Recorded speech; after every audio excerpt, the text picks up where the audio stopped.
Almost forgot to record.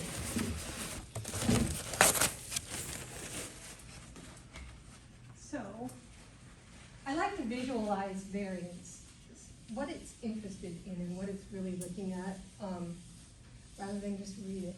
It's easier to understand. So, I like to use scatter plots. A scatter plot is sort of designed like this. So this is, so maybe you had, you were doing a comparison for a research project and you wanted to see how IQ scores related to a personality type, right? And so maybe you had personality types of extroversion based on a scale of 1 to 5.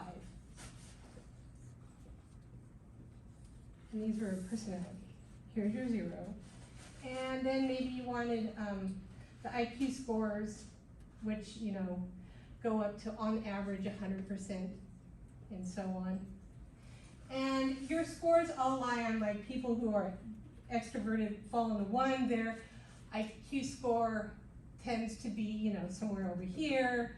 And then they all kind of fall in line, right? All over the chart here. So you might think of a number that falls on a personality test here, and then maybe their IQ score tends to be here. These people aren't too smart for some reason, I don't know. But so these kind of dots represent all your scores, right, and how they go. And then you think of the mean would fall right in the middle, the average. The average number of scores would fall right in the middle of all your scores. When it comes to variability, that's when you're looking at how far apart are all these scores away from the mean on average, right? On average, how far are they spread out from the mean? So you might say the variability goes right down the center here, the average width, right? So this is the variability, the average width of the scores from the mean. So on average, how far away are all your scores from the mean? Does that make sense?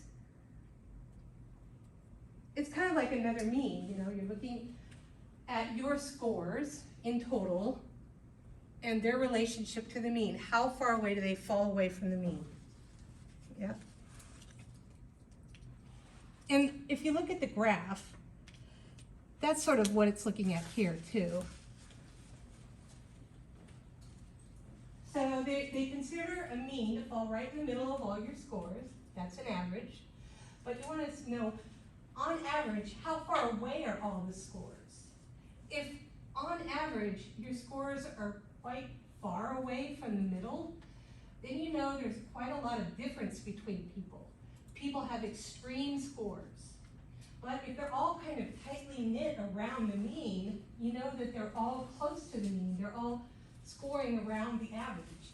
So it's kind of getting an average of an average in a way, right? You want to know, on an average, how far away are all of these scores from the mean? Does that make sense? Yeah. Okay. So if you're looking at scores based on a bell curve, that is how you might view them here too. So low variability, they're all squeezed into the middle. Medium variability, they start spreading out a little more.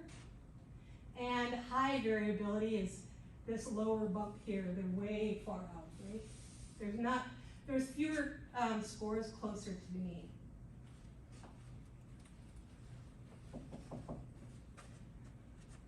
Is it open?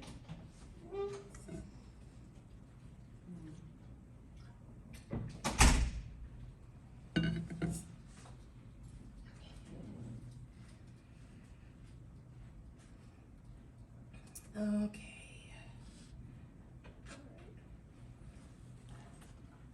All right, so the calculation for these, they differ between whether you're calculating them for a population or for a sample.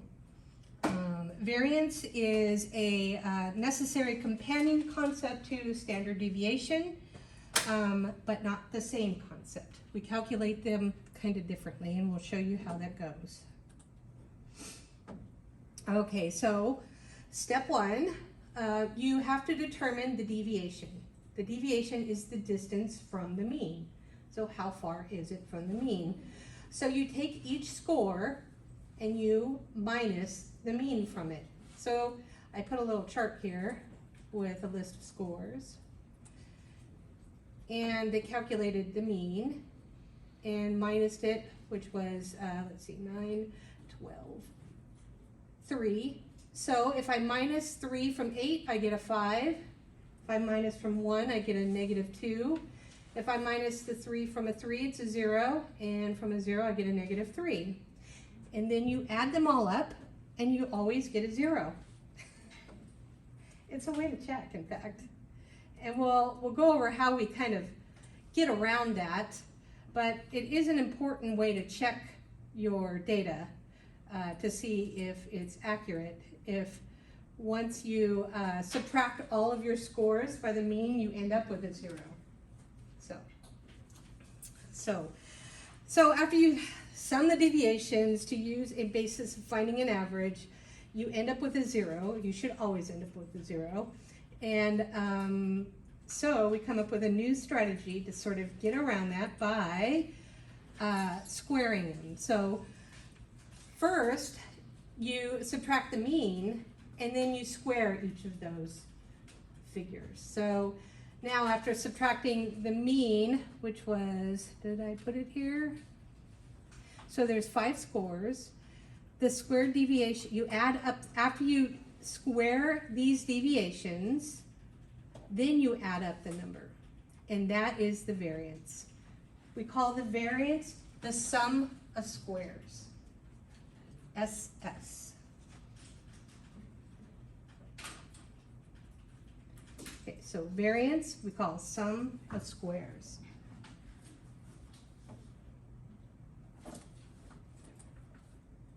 Okay. Step 4 is to calculate the standard deviation. And that's just simply by taking, you take the square root of the variance. Right?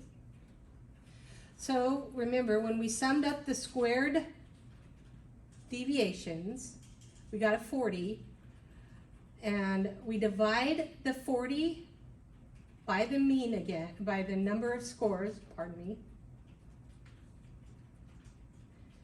Then we get the root of that. So that's the next step. First step, subtract each score by the mean. Second, you square each score. Third, you add up the scores and divide it by the number, which is the number of scores you have, the number of people or answers. So in this case, it was a 5. And the answer to that is 8. So the sum of squares, or the variance, is 8. To get the deviation, find the square root of 8. Okay.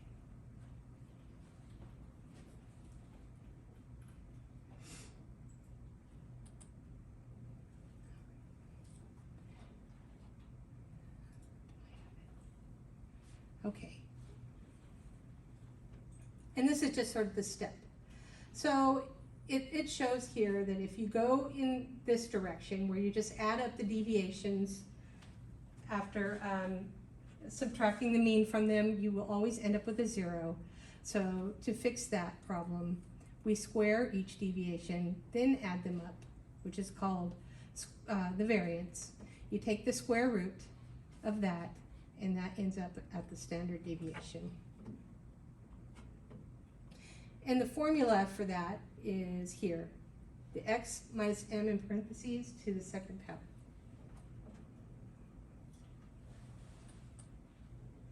All right. Okay. You can also kind of look at the numbers that you have and kind of estimate a standard deviation. So first you would look at where is the mean. So in our chart here, it shows us the mean is a 6. And then you look at where is the smallest distance from the mean. In this case, it was 1 point, right? The 7. The closest number to my mean is 1 point away. And the largest distance from my mean is 5 points away, over here.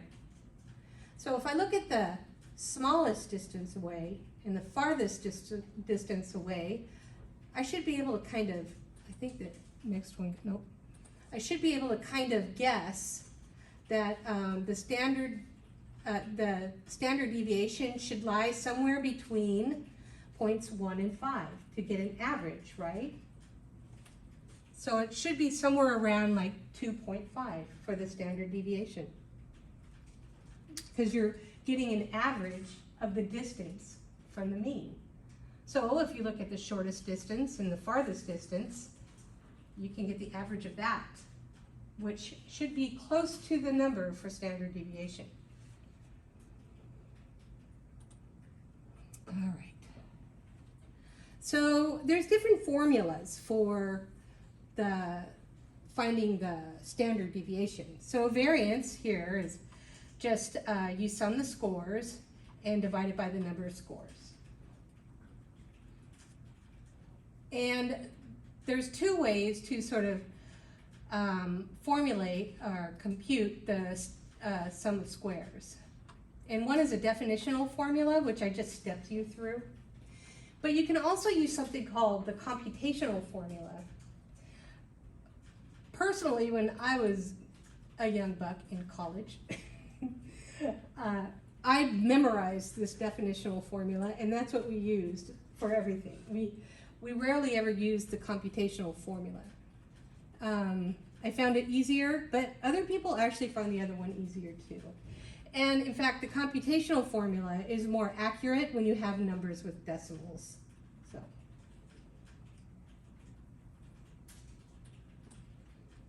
all right, so here's the sort of the steps for the definitional formula, and it's just what I stepped you through. Is you subtract each number by the mean, then you square those numbers, add them up, and divide them by the number of scores you have. Right? That's what this formula here is. I guess they consider it more time consuming, especially if you have a lot of data. And it can be error prone, especially if you're using ratio and interval data that have fractions or decimals. The computational formula is this. And so you should pay attention when you see sum the scores, whether it's in parentheses or not. And then you have the exponent outside, right? So if it's in parentheses, it means you should sum the scores first and then square them. Here it says to square the scores and then sum them, right? And here's the different results, right? And using this formula, you can plug them in. So sum of the scores squared comes to 38. So you would plug it in here and you subtract it by summing each score, which is 8, and then squaring them, which comes to 64, over the total number of scores, 1, 2, 3, 4. So that comes to 38 minus 16 equals 22. I guess it just sort of depends on what. We're not going to probably have two huge data sets with, although I could be wrong. It is a new book for me. I haven't gotten that far. Unless you end up with a huge data set, it might be easier to memorize the first definitional formula. So, Okay, so yes, like I said, sum of squares is not the same as sum of scores squared or with it in parentheses, and it doesn't mean this either. So make sure you're paying attention to the steps. Should remember PEMDAS, right? Everyone has that memorized, I hope. And I think some people have the acronym, some sort of short saying for it, some people. Okay, so, where are we? Okay. All right, so the notation. So here's kind of, we're getting into what the difference is between samples and population. The variance is the average of square deviation, so we identify the population variance with a lowercase Greek letter sigma, which is this little strange thing here, right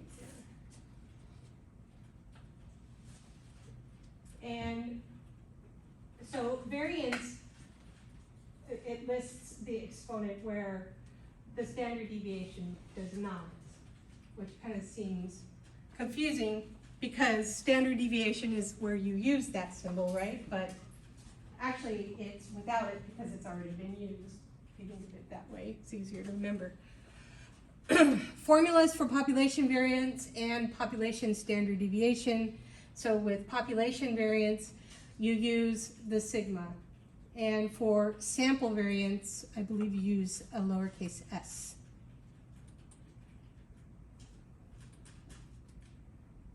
And here's how it would look for standard deviation and for variance. All right, let's try a little test. If you go on the website, you have the true-false buttons. So decide if each of the following statements is true or false.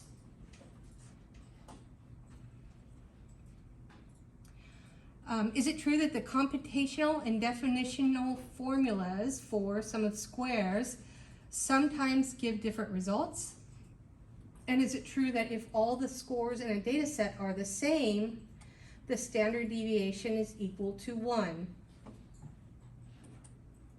Think about what that means.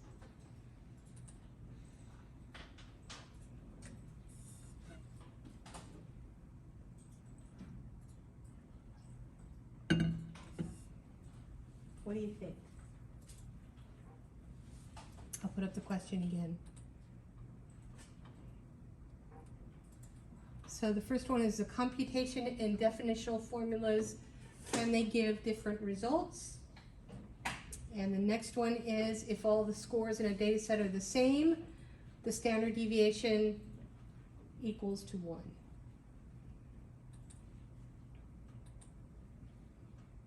How many people are here anyway?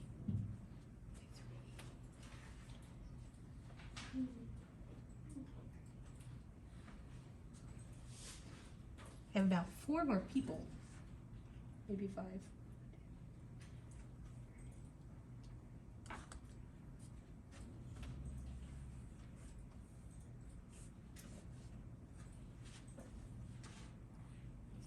People.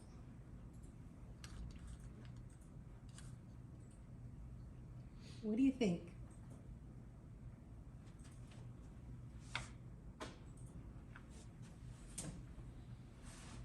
A few more.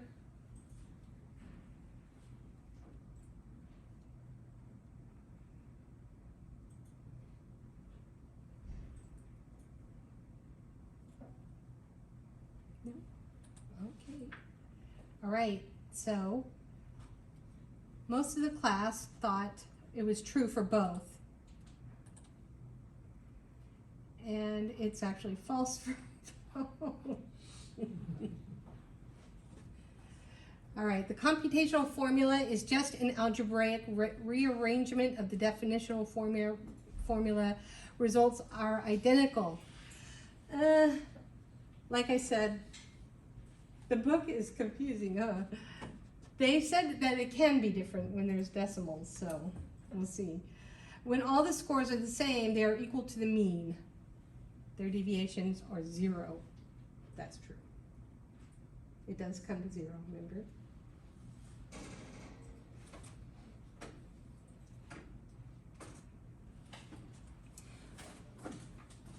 So what does the standard deviation measure? A, B, C, or D?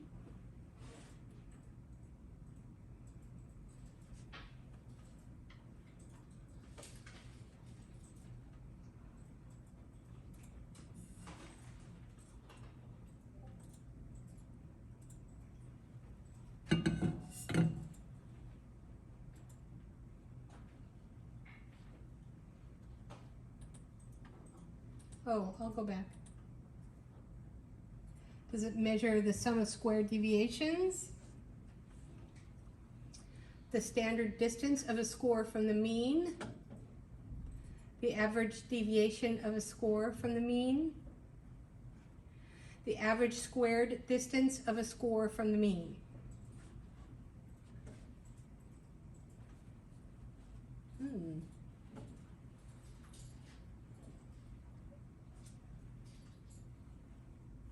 See who's good. All right. Most of you answered B. It's actually the standard distance of a score from the mean. Okay. All right. All right, so measuring variance and standard deviation from a sample, there's a little bit of a difference here. So basically the goal of inferential statistics, remember, is we are trying to draw from we're trying to use a sample to guess what the population is, right? We're using only partial data. It's based on very limited information. And so we're never going to come out exactly with what the population score is. It's always going to be slightly off. One of the reasons is population data is always less variable than, sample data is always less variable than the population data. And you can kind of see the example here in the chart where the X's are. So if all the population fills up the bell curve, you're only drawing out a few people from that possible population, right? And you can see that it may not spread as far, or it may not go as high, or go as low. And so you have fewer of them. So you compute the variance and standard deviation the same way for the population, when you do, it would give a bias. And there's a way we correct for that.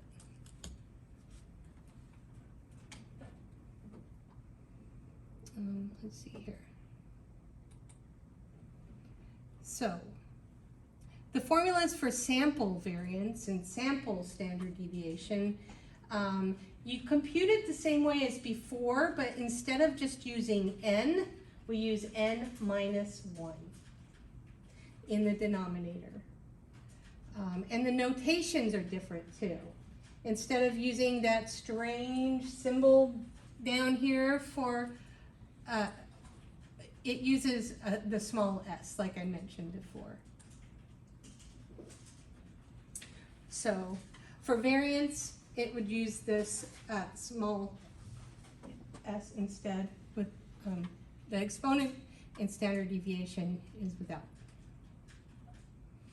But you can see that it's the same formula.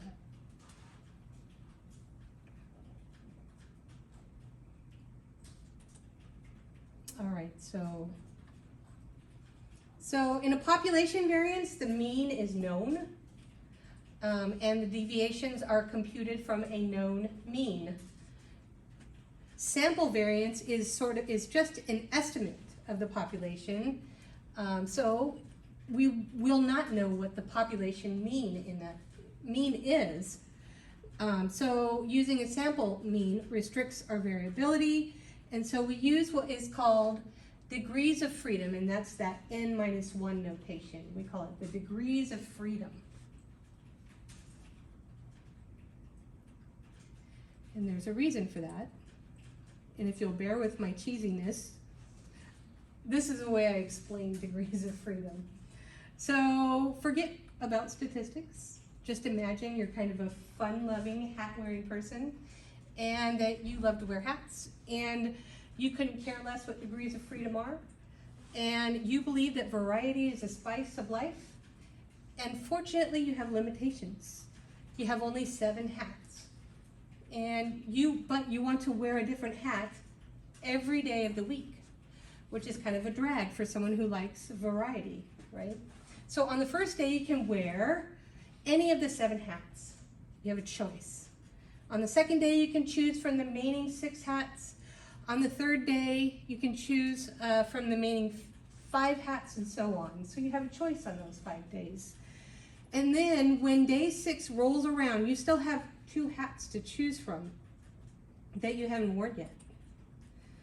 But after you choose that hat from the 6th day, once you land on that 7th day, you no longer have hat-wearing freedom. You only have 1 choice left. So you had 7 minus 1, 6 days of hat freedom to choose. And if you think about statistics, it is probability, right? What is the probability of something happening? And if you only have 1 choice, you no longer have probability. Does that make sense? So that's why we do degrees of freedom when we're using a sample.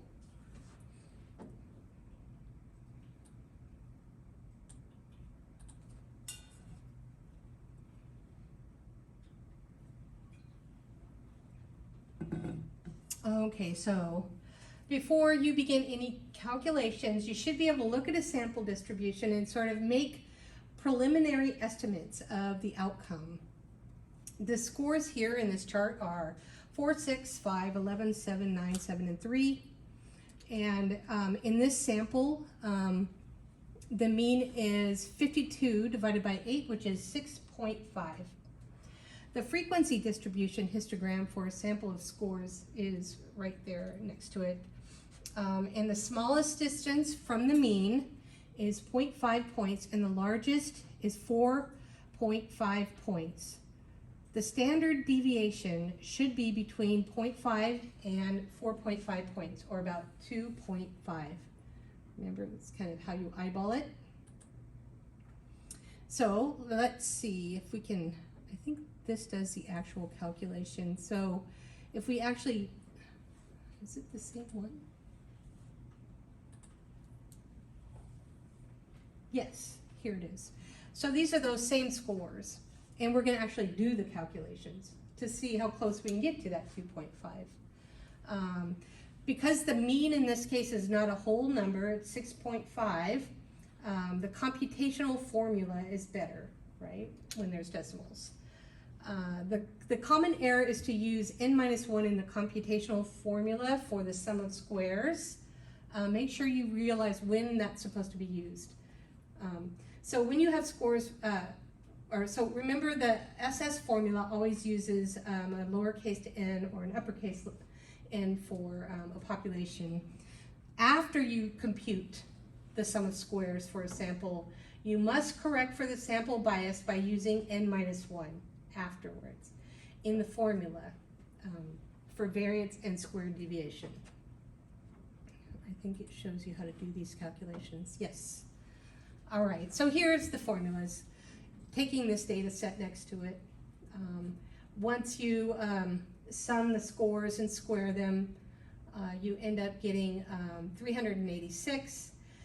And then you sum the scores and then square them, and then you divide it by n. You get 338, and you subtract them, and you end up with 48. And the final outcome, once you find the sample variance and then find the square root for the standard deviation, our final answer is 2.62. And remember, by eyeballing it, we thought that it would be about 2.5, right? So we came pretty darn close. And if we were to put all of this into SPSS and calculate it, this is just kind of what it would look like, just so you know. Here is the variable where it says var 0001. Someone didn't label their data apparently in this example. And the first score here is the total number of scores, which there were 8. And it gives a range. And then the minimum, or the smallest score, which is designated by minimum. The largest score, which was 11. And then it gives the mean, the standard deviation, and the variance. So if I were to take the square root of this variance, this is the number I should end up with, right? All right, so let's try this out. A sample of 4 scores has sum of squares, which equals 24. What is the variance? Can anyone figure that out?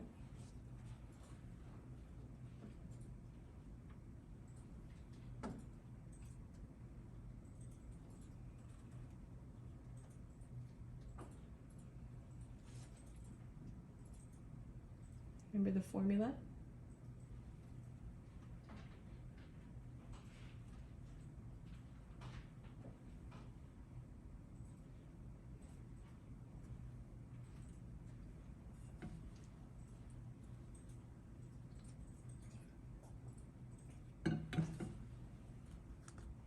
All right, let's see what y'all.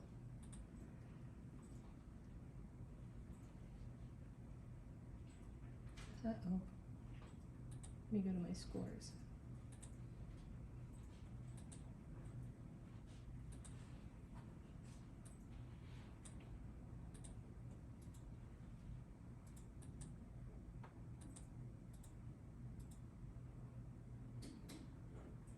No.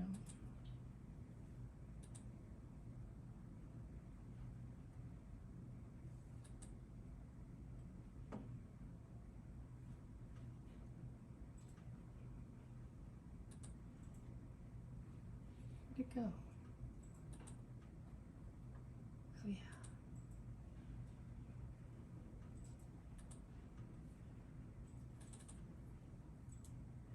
I didn't take out these first 12. All right.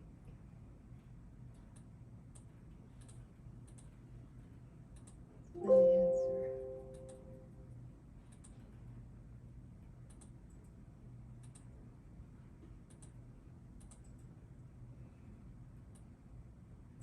Most of you answered C.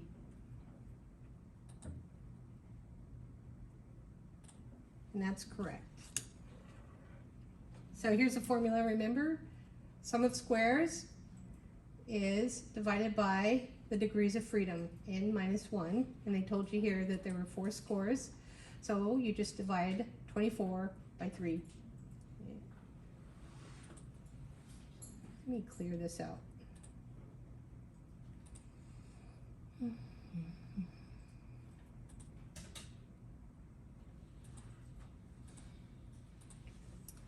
Why can't I? Yes. Okay.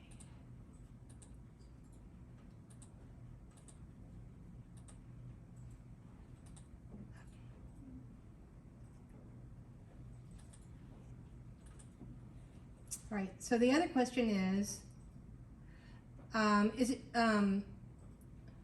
oh, it gave the answer first. Oh well, the answers are true and false. That a sample systematically has less variability than a population. That's true. And then it's false that standard deviation is the distance from the mean to the farthest point on the distribution curve.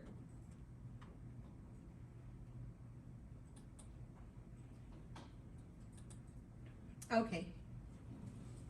All right, so sample variance as an unbiased statistic. Unbiased estimate of a population parameter. So, hold on a moment.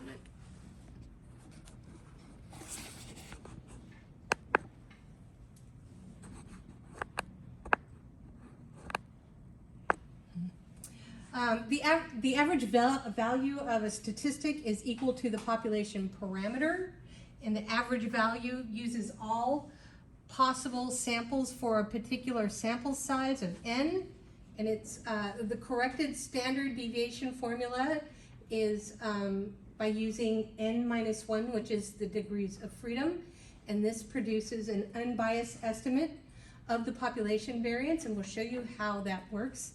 The bias estimate of a population parameter, in that case, it's when you have systematic overestimates or underestimates of a population parameter, right?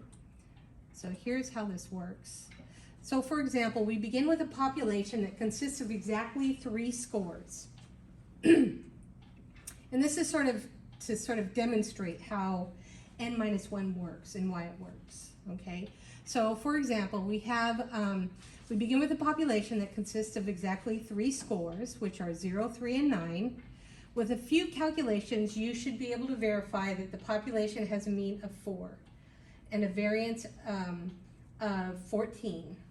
Next, we select samples of scores from this population, obtaining every single possible sample with n equals 2.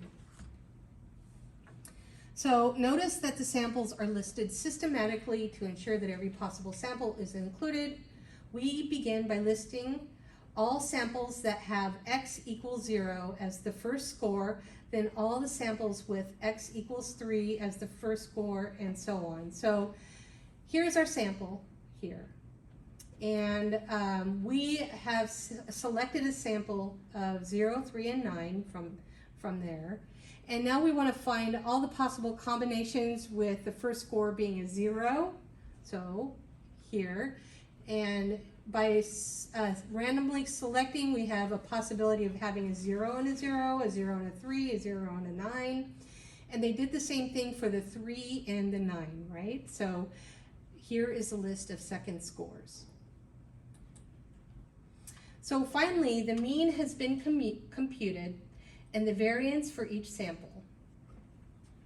Note that the sample variance has been computed 2 different ways.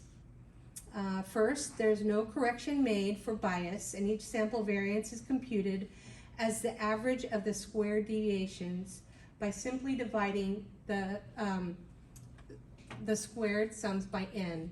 And then the second example in the last column is divided by n-1. And so if you remember that formula for sum of squares, so basically it computed sum of squares for each of these rows. And I gave you an example for row 6 on how sum of squares was computed. So here's row 6, a 3 and a 9. And if you use the definitional formula, we subtracted the mean from each of these 2 scores, the 3 and a 9. We squared them and found the sum of squares. So in the example row, if we did the biased version and we found the variance by using 2 and not using degrees of freedom, you come up with a 9. And in the unbiased, whereas we divide it by n-1, which is a 1, we end up with 18 here. And so they did this for each of these rows. And you can see the difference in the totals here. 36, 63, 126. So for the mean, which was unbiased, the sample mean estimates, 36 divided by 9 equals 4, and the actual mean is 4. For the mean in a biased sample, the actual variance estimate was 14, but in our bias sample, it came out to 7. This is them dividing by the total number of scores here. So when we used our unbiased sample and we divided by the total number of scores, we got the correct actual variance of 14. Hopefully that shows the difference. Okay, so means and standard deviations are particularly useful in clarifying graphs of distributions like we see here. The means and standard deviations together provide extremely useful descriptive statistics for sort of showing whether your scores are clustered up closely or if it's spread out. Just looking at a bunch of numbers won't always tell you. So it's always good to graph, especially if you have a large data set, to see how much variance is in a data set. You can eyeball it and tell how spread out they are, how closely related they are, for example. So in variance, you might think of it as if I'm if I'm giving all my participants, and I think they all have a certain personality type, and I'm asking the questions about personality type, if they're all giving me very similar answers, I know that yes, they are of all that personality type. But if I guessed wrong, and they're all giving me very different answers, then my bell curve is going to be much spread out, farther apart, because the answers vary a lot, right? So that's how you can tell when your scores are very closely matched or far apart, and how much the answers that people are giving you are related to each other.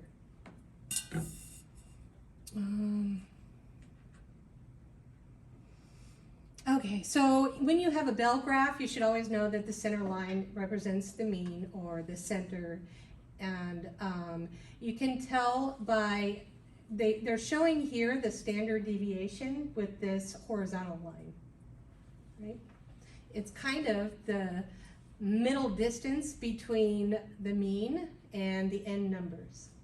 Yeah, that's another way to kind of visualize it. And here's kind of visualizing it on a bar graph.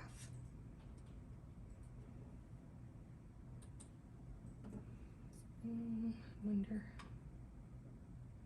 I might get through this. That's good. All right, I hope.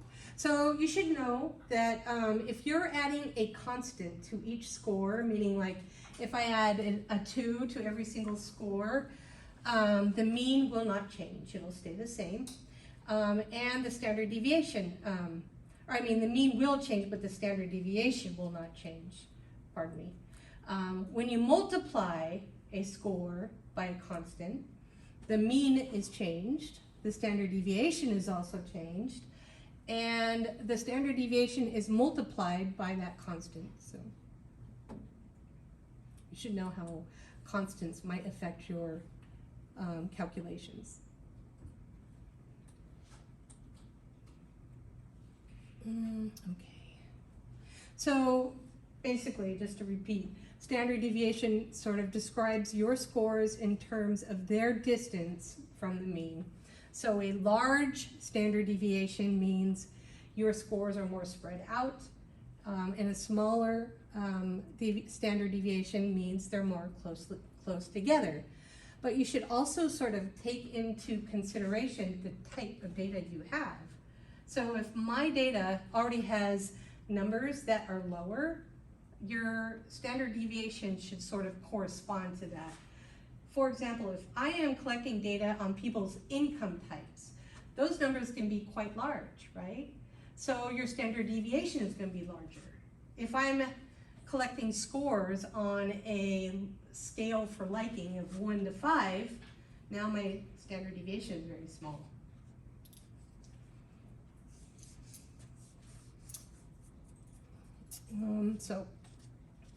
Yeah.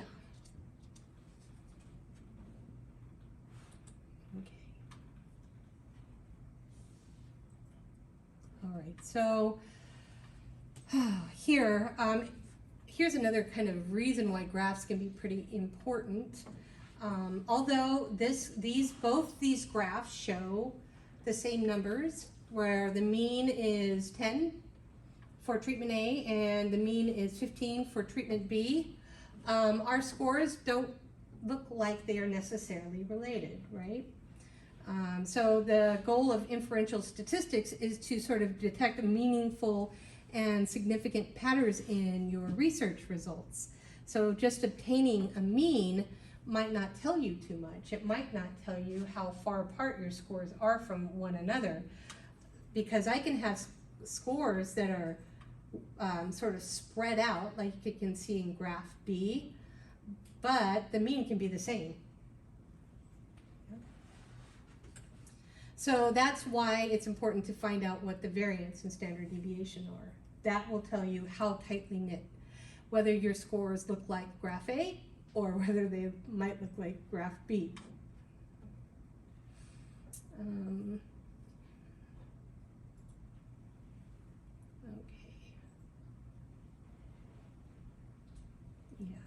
Yeah, variance is also called, it's sort of described as how much error do you have in your sample, error variance. All right, so let's try this out. A population has a mean of 6 and a standard deviation of 2, and each score is multiplied by 10. What's the shape of the resulting distribution?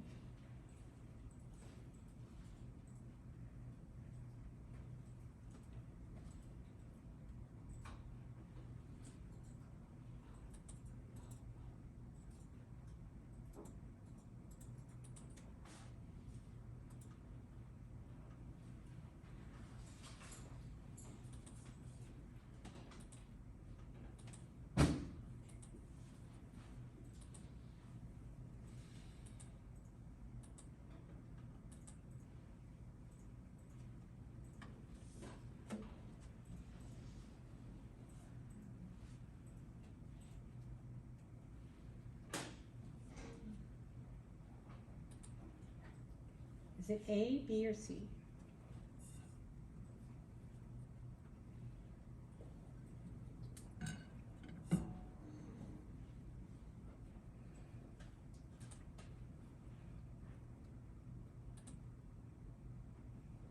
Okay, you guys think it's C, and you're right, pretty good. So you just multiplied them.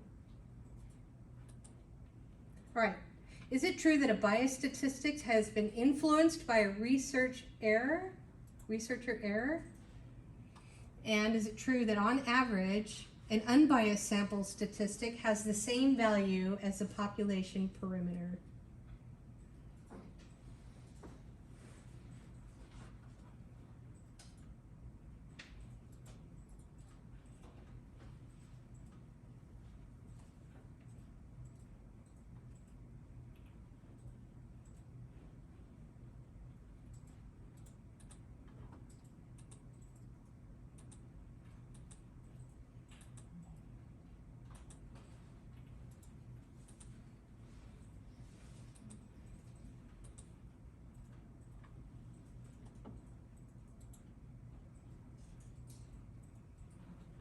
We have a few more.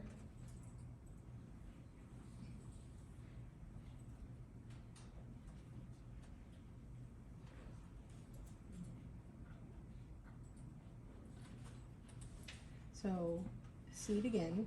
A biased statistic has been influenced by a researcher error, is that true? And is it true that on average an unbiased sample statistic has the same value as the population perimeter?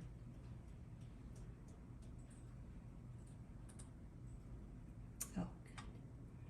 All right, let's see what you guys think. Most of you think the first one is true and the second one is false.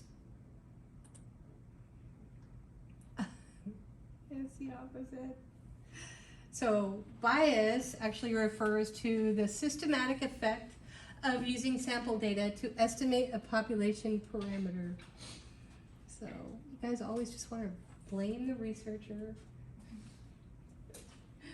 And also it's true that each sample statistics differs from the population parameter, but the average of all the samples that are possible will equal the parameter, right?